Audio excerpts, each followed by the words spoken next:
Buenos días a todos. Y yo no sé si esta lluvia tan fuerte es signo de algo o podemos leer un signo de los tiempos en esto. ¿Vieron la palabra de Dios que dice que toda lluvia que cae a la tierra no vuelve al cielo sin dar frutos? Me parece que para esta asamblea es un signo muy grande de toda esta lluvia que ha caído, pero toda la lluvia de gracia de Dios que ha caído hoy sobre nosotros, al escuchar la palabra de Dios en la oración, al escuchar la palabra sobre la familia, que es don de Dios y tarea nuestra para dar vida a los hombres, para dar vida al mundo. En la familia se origina la vida, pero no solo damos la vida, sino que la tenemos que ir recreando continuamente a través de la educación y la formación. Y también estuvimos mirando y mirándonos a nosotros lo que es la formación y la importancia de la formación. Entonces me hacía pensar recién toda esta gracia de Dios que vamos recibiendo, viviendo y comunicándonos, porque el Señor nos prometió que cuando 2 o 3 estuviéramos reunidos en su nombre, Él está en medio nuestro, y somos mucho más que 2 o 3, y sentimos la presencia del Señor y la presencia del Espíritu Santo animándonos e impulsándonos. Entonces, Dios quiera que la fecundidad que se vaya gestando de esta asamblea sea de frutos tan abundantes que podamos cambiar algo en el mundo. Y esa es nuestra gran misión y nuestra gran responsabilidad.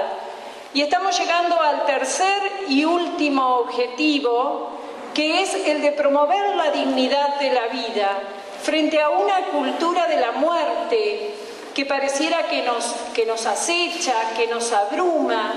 Pero si estamos convencidos de que Jesús es nuestro Señor y es la fuerza de nuestra vida, lejos de estar abrumados por la realidad que nos circunda y por la realidad que nos interpela, debemos estar impulsados a ir hacia el encuentro de las familias, de los hombres que se sienten necesitados de protección, de acompañamiento, de ayuda, porque cosas o personas o hechos atentan contra su vida. La dignidad de la vida humana nos viene de Dios, porque Dios nos hizo a su imagen y semejanza. Y lo que nos hace semejante a Dios esencialmente es el amor. Y hoy el Padre nos decía, el Padre Joaquín, que lo primero es la caridad. Si lo primero es la caridad, el amor que nos viene de Dios y que debe darse a los hermanos es lo que nos debe impulsar a defender la vida y toda vida humana. Y nosotros sabemos que hoy hay muchas cosas que atentan contra la vida. Atentan contra la vida el progreso, puesto como finalidad en el hombre y no como medio. Progreso que alcanzan unos pocos y que satisface a algunos pocos, creando una gran cantidad de excluidos que no pueden ni alcanzan a compartir esos bienes. La individualidad que nos lleva a un egoísmo y que nos lleva a no mirar al otro como mi hermano necesitado de mi amor, de mi ayuda. Y entonces esa individualidad exagerada lleva a pensar en la realización de mí mismo, de mi propia familia tal vez, y nada más. Y entonces el otro, los otros, ¿dónde quedan? ¿Cómo quedan? Eso también es atentado contra la vida. Es un atentado contra la vida la exageración del uso del poder, que a veces lleva a hacer sentir mal a la gente, a incomodarse. El poder ejercido desde el lado que sea, desde el lado de la política o desde el lado de las fuerzas de seguridad implementados en modos exagerados y que atenten contra la dignidad de la persona humana. El poder a veces ejercido desde nosotros mismos, y cuánto tenemos que mirarnos hacia adentro de cómo podemos, tal vez de algunos modos también nosotros, sin querer o sin haber meditado lo suficiente, también estar atentando contra la dignidad de la persona humana, contra la dignidad de mi hermano. Atenta contra la vida toda esta concepción nueva de la sexualidad que pone la finalidad en el placer y en un hedonismo práctico, que le ha hecho perder el verdadero sentido de amor, de comunión, de entrega. Y entonces empiezan a afirmarse cuestiones como la posesión y los derechos de mi propio cuerpo contra el tema de darme, donarme y entregarme al otro en bien del otro. Y entonces aparece todo el tema del aborto, también aparece el tema de la eutanasia, donde molestan los enfermos y donde en una caridad mal entendida queremos que no sufran tanto, y entonces empezamos a hacernos dueños de la vida y queremos ser, como allá en los primeros capítulos de la Biblia, ser como dioses, dueños de la vida y del tiempo. Y el único dueño de la vida y del tiempo es Dios, que con gran amor nos ha mirado y ha puesto en nuestras manos esto de contribuir, colaborar para que la vida sea más digna. Atenta contra la vida humana todo tipo de adicciones, las adicciones al juego, que hacen del juego primero parecería que un deseo de ganar y de tener más, pero que después se transforma en un jugar por jugar, y se juegan todo, se juegan la vida, la familia, los afectos, los bienes. También hay adicciones por el trabajo, y el trabajo pasa a ser el Dios de la casa, y olvidan sus hijos, esposo, esposa, y todo se basa en el tener. Y las adicciones a las drogas, a drogas socialmente aceptadas como son el alcohol y el tabaquismo, pero que abren las puertas y el camino a otras drogas más pesadas y que se multiplican y se reinventan cada día más. ¿En favor de quién? De los mercaderes de la muerte, que han encontrado en la droga el camino fácil al enriquecimiento y el dinero, y que se están haciendo ricos a costa de la vida, de nuestros jóvenes, que son los más débiles, pero también ya están llegando a nuestros niños y también no a pocos adultos. Entonces, la droga es un camino de muerte.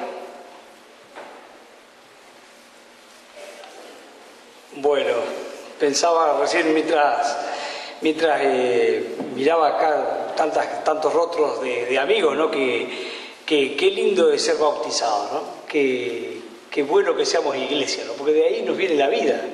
Y seguro que, que todo esto de las adicciones, esta enfermedad que vivimos, porque vivimos en una sociedad adicta, que está viviendo una cultura adicta, porque todos, de alguna manera,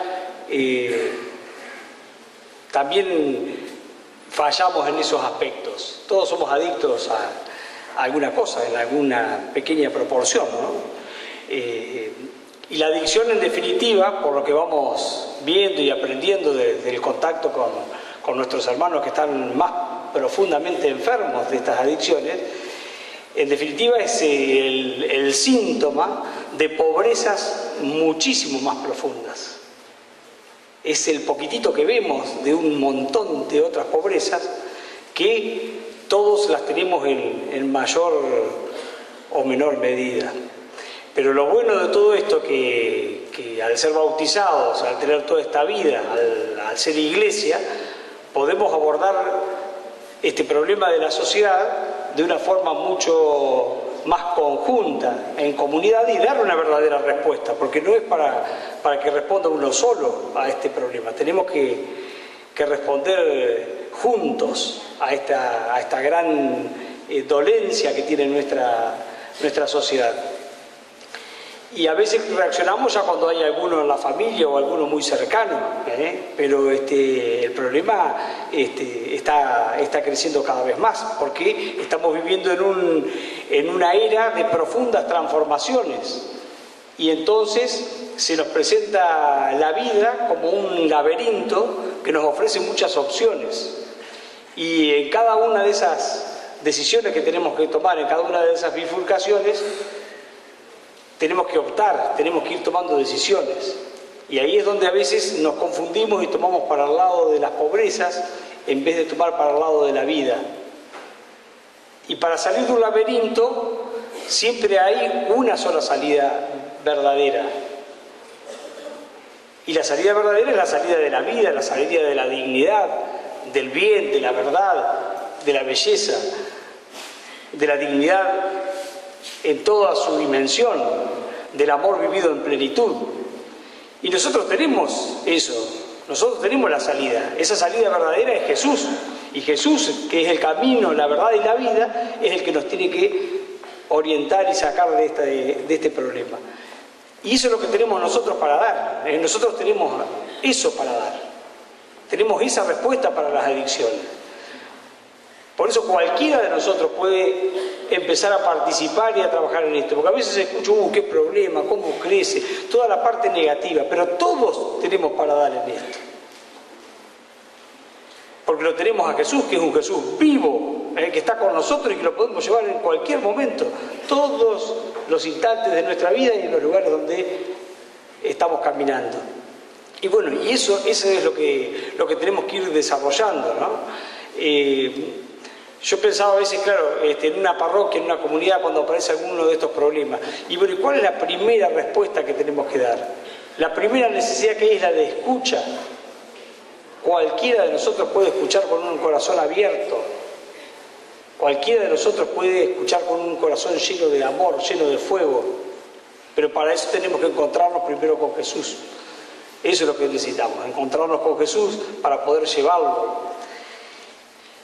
Una persona que siempre estaba cerca de los enfermos y que me enseñó mucho a cómo tratar con las personas que están con el dolor, que están con alguna dificultad, fue nuestro querido Padrecito Janot, que él siempre, cuando yo iba a ver a un enfermo, ya estaba volviendo y me decía cómo estaba, qué le había pasado.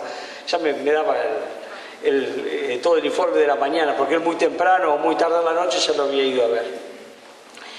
Y me hacía acordar mi esposa, que él en algún momento dijo una cosa muy linda, dijo que había que vivir tan cerca del cielo que al llegar hasta los hombres los haga más mansos y buenos.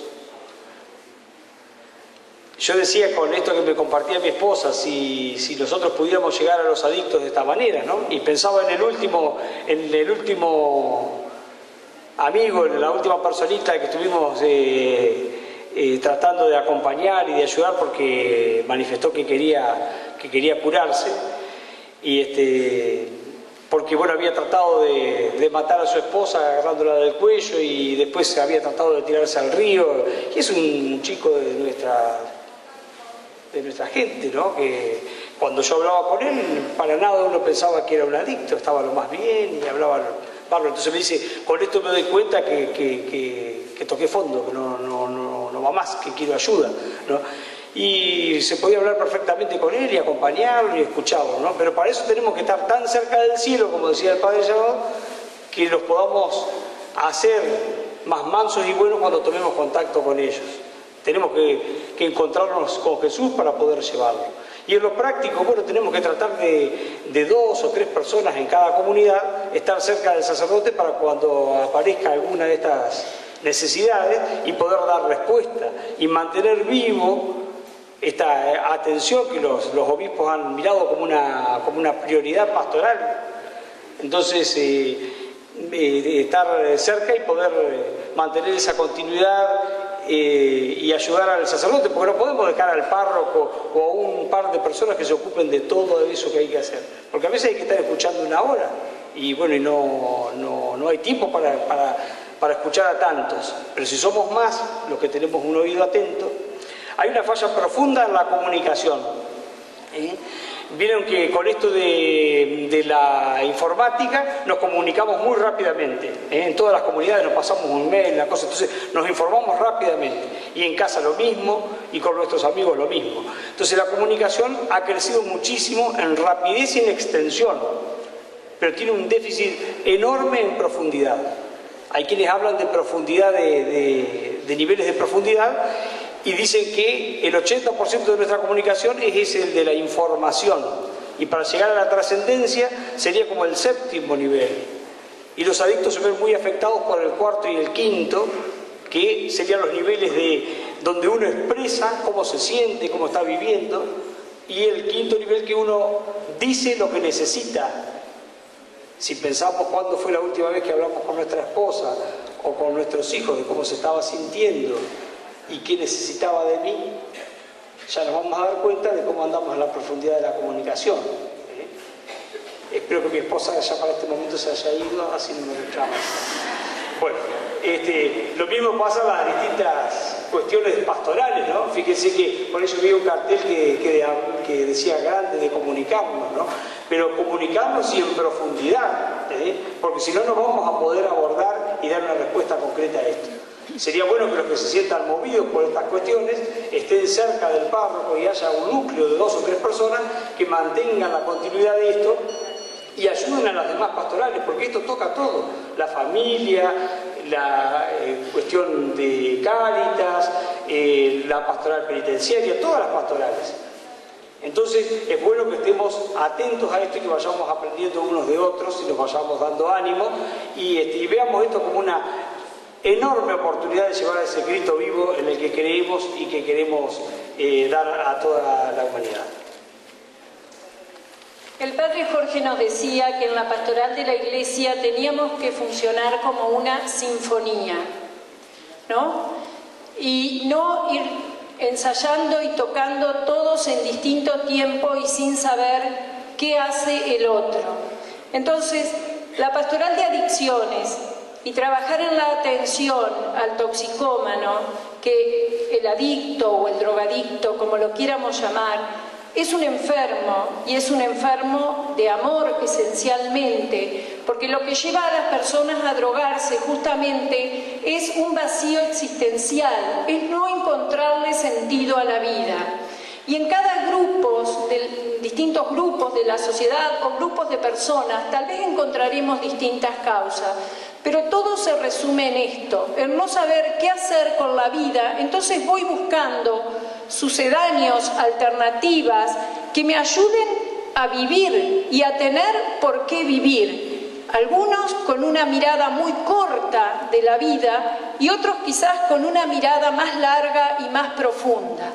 Nosotros que hemos tenido la gracia de Dios de descubrir y de tener el verdadero sentido de la vida, aún con nuestras limitaciones, nuestros pecados y nuestras miserias, de las cuales debemos convertirnos día tras día, no podemos dejar guardado este tesoro en nuestras comunidades o en nuestras familias y seguir esperando que la gente llegue a nuestras parroquias, sino que tenemos que salir afuera, al barrio, a los lugares donde el hombre está solo y necesitado. ¿Cómo hubiera sido la pastoral de Jesús y la evangelización de Jesús en su tiempo si se hubiera quedado junto a José y María en la carpintería esperando que vengan a consultarlos? Seguramente hubiera llegado a muy pocos. Pensemos en Jesús recorriendo las calles polvorientas de Nazaret y de toda la Palestina, sanando enfermos, escuchando las necesidades de la gente, haciendo caminar a los paralíticos y haciendo oír a los sordos. ¿Cuáles son los paralíticos, los sordos y los leprosos de nuestro tiempo? Son los que pasan las necesidades de hoy. Los adictos son esos leprosos del tiempo de Jesús que necesitan ser escuchados, necesitan tener una acogida amorosa para tener dónde hablar, dónde ser sanados. Entonces, nuestras comunidades abiertas a las necesidades del hombre y cada uno de nosotros según nuestros carismas que hemos de descubrir en oración junto a Jesús, cual discípulo que nos sentamos a los pies del Maestro para escuchar qué quiere el Señor de mí y para salir como misioneros y enviados de Jesús a ayudar a la gente que padece tantos sufrimientos. Las drogas destruyen, las drogas matan. Hay que escuchar a las familias que lloran y sufren por la presencia de un drogadicto en su familia y dicen, mi familia ya no es la de antes, hemos perdido casi todo, hemos perdido la comunicación, el encuentro, porque ese adicto enfermo ha traído peleas, enojos. Ese adicto muchas veces se ha hecho delincuente. Y si nosotros nos quedamos con la mirada del delincuente, lo rechazamos como tal. Pero si nosotros lo miramos como Jesús lo miraría, como a un enfermo, a un necesitado de amor, necesitado de ser curado, seguramente en nuestras comunidades muy rápidamente nos podremos a pensar y a encontrar aquellas personas que tienen su mejor disponibilidad, su mejor capacidad y su mejor carisma para prepararse, para afrontar este flagelo del tiempo de hoy. ¿Cómo se trabajaría en una pastoral de adicciones? Está conformada la pastoral diocesana de adicciones, que no somos casi mucho más de lo que ven acá, algunos otros y nada más. O sea que la pobreza es grande. Lo único que hay es un corazón grande y muchas ganas de contagiar a que tenemos que ocuparnos de los problemas de este tiempo. Un psicólogo que vino a dar una charla sobre adicciones dijo: la droga vino para quedarse. Y a mí fue una frase que me enojó. Yo sé que es casi real, pero me enojó. Yo dije, los cristianos no podemos conformarnos con que la droga vino para quedarse y como sociedad prepararnos para ver cómo nos vamos a defender de ese flagelo. Si somos cristianos, si somos hombres de esperanza, tenemos que pensar que podemos dar combate a esto, porque la droga destruye, porque termina la vida y nosotros amamos la vida y queremos defender la vida. Entonces, preparémonos para hacer los caminos que haya que hacer, para dar herramientas a nuestros adolescentes, a nuestros jóvenes, a nuestras familias de las que hoy nos hablaba el Padre Jorge. Mejor o peor la de cada uno de nosotros, pero la familia en la que Dios nos dejó nacer y vivir. Entonces, hemos de formar un voluntariado que se prepare, porque hace falta la formación. Hay que saber sobre las adicciones, hay que saber sobre lo que le pasa al adicto, hay que saber cómo atender a las familias, hay que dar herramientas a esas familias. Entonces, hemos de preparar un voluntariado que, sintiendo que es mensajero de Jesús, se anime a caminar por los lugares donde están estos necesitados de curación, de salvación. Hace falta también crear espacios de escucha, de diálogo y de atención. Y ahí necesitamos la ayuda de profesionales, médicos, psicólogos, que desde la ciencia nos ayuden a ayudar. Necesitamos crear entonces esos lugares de escucha, de atención a la familia, que son los primeros que vienen a pedir auxilio. El adicto se cura con su voluntad, no se cura solo. Por lo tanto, también hará falta mucha oración por aquellos que están pasando por este trance y que deberán abrir su corazón y deberán abrir su voluntad y su inteligencia para reconocer lo que les pasa y poder cambiar. Necesitamos también crear espacios, sanos espacios de distracción, de ocupación de los niños, de los jóvenes, espacios deportivos, culturales, grupos parroquiales donde los jóvenes puedan estar, conversar, hablar de sus cosas. La escuela católica tiene una gran responsabilidad. No puede no asumir desde lo educativo este problema y el problema de la educación para el amor. Educar al hombre en lo que el hombre debe ser. Ya las escuelas católicas no podemos mirar hacia otro lado. La realidad de nuestros alumnos es esta. Muchos de nuestros alumnos ya están consumiendo y otros hemos de fortalecerlos y prepararlos para que en el ambiente donde les toca vivir ellos sean luz y sean muestra de que un cambio y de que una vida distinta es posible. También necesitamos crear espacios donde se atienda a los adictos, un hospital de día, un lugar de atención propia como servicio de la Iglesia. Y debemos trabajar en comunión con los que ya están trabajando, porque hay mucha gente, hay muchos organismos no gubernamentales, hay muchas asociaciones de padres que, unidos por el dolor de lo que les estaba pasando, comenzaron a juntarse y a encontrarse para juntos dar respuesta a esto. Entonces, miremos a lo que ya trabajan, miremos lo que ya está y pongamos el todo que tenemos, que el todo que tenemos es Jesús, es Él que es camino, verdad y vida. Pero no sigamos mirando que eso le pasa a los otros. ¿O qué queremos? Una sociedad de enfermos, enfermos por la promiscuidad sexual en la que se está alentando a vivir a nuestros casi niños y adolescentes. Enfermos porque hay una sociedad consumista que los alienta a las fiestas con alcohol, a las fiestas con droga. Ninguno de nosotros puede desconocer que en cualquier espacio público o en muchos espacios públicos de diversión de nuestros adolescentes y jóvenes, la droga circula. ¿Qué vamos a hacer ante todo eso? ¿Nos vamos a quedar en nuestras parroquias? ¿Vamos a seguir encerrados predicándonos a nosotros mismos? ¿O vamos a ser como Jesús, dejando huellas por caminos polvorientos, buscando salvar al hombre y dignificando la vida de todas aquellas cosas que nos empobrecen y que nos matan y que nos tienen que doler, porque la vida es digna y todos debemos ocuparnos, y porque la vida es bella y vale la pena vivirla, y vivirla bien en este mundo, para después poder vivirla plenamente en la vida eterna. Pero el reino de los cielos empieza acá, y entonces acá tenemos que empezar a hacer cada vez mejor la vida de nuestros hermanos.